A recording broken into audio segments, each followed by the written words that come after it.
এই গণভবনকে জাদুঘরে পরিণত করা হবে এবং এটি শুধু বাংলাদেশেই নয়, আমরা পৃথিবীর বুকে একটি নিদর্শন হিসেবে রাখতে চাই। যে ক্যাবিনেট মিটিং ছিল সেখানে সিদ্ধান্ত হয়েছে গণভবনকে একটি জাদুঘরে রূপান্তরের মাধ্যমে জনগণের জন্য উন্মুক্ত করে দেওয়া হবে। আমরা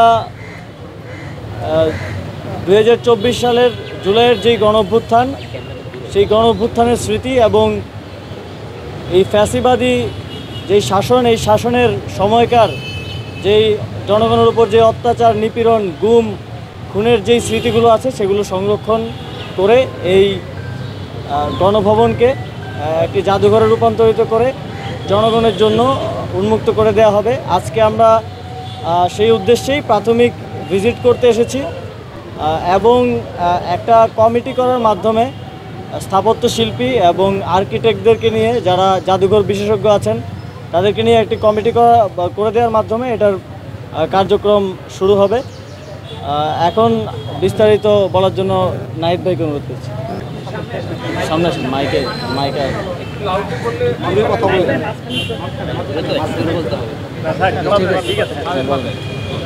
আপনারা জানেন যে ইতিমধ্যে আমাদের ক্যাবিনেটে সিদ্ধান্তটি হয়েছে যে এই যে গণভবন নামে এই যে বাসভবনটি, প্রধানমন্ত্রী বাসভবনটি ছিল, সেটিকে জুলাই গণঅভ্যুত্থানের স্মৃতি জাদুঘরে রূপান্তর করা হবে।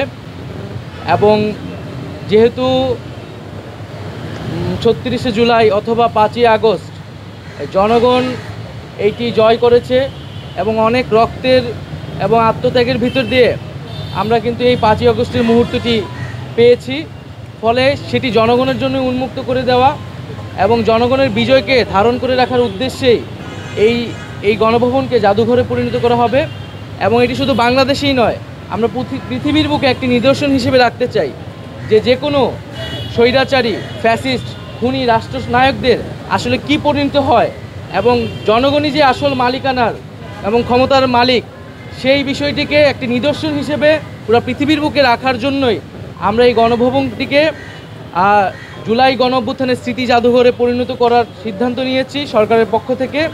এবং সেই উদ্দেশ্যে আজকে আমাদের প্রাথমিক ভিজিট ছিল, যেখানে আমরা এখানে যারা দায়িত্বরত আছেন গণপূর্ত এবং স্থাপত্য বিভাগের দায়িত্বশীল, তাদের সাথে কথা বলেছি, তাদের থেকে আমরা প্রাথমিক পরামর্শ নিয়েছি এবং আমাদের আকাঙ্ক্ষাগুলো বলেছি যে আমরা কিভাবে দেখতে চাই এবং একটি ফর্মাল কমিটি করার জন্য নির্দেশ দেওয়া হয়েছে।